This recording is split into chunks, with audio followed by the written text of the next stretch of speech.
Subscribe कीजिए इस channel को और घंटी का बटन दबाइए लेटेस्ट वीडियो देखने के लिए। कीना का के गृह रामा गौरी जनमा लेला केहि लेला अंगूरी धराय। शिव जोगिया है केहि लेला अंगूरी धराय।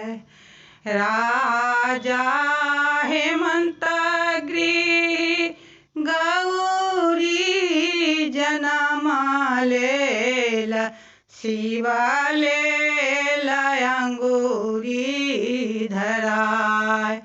शिव जोगिया है शिवा लेला अंगूरी धराय।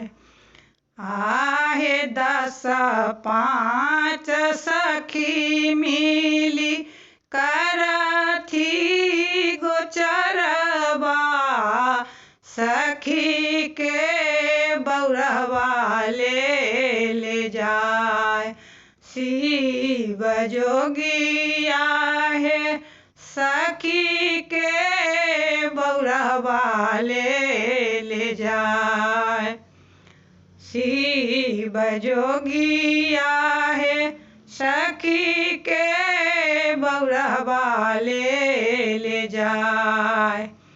आहे तोरा लेखे आहे सखी सन कल बौरहवा है सन कल बौरहवा मोरा लेखे त्रिभुवन नाथ। शिव जोगिया है मोरा लेखे त्रिभुवन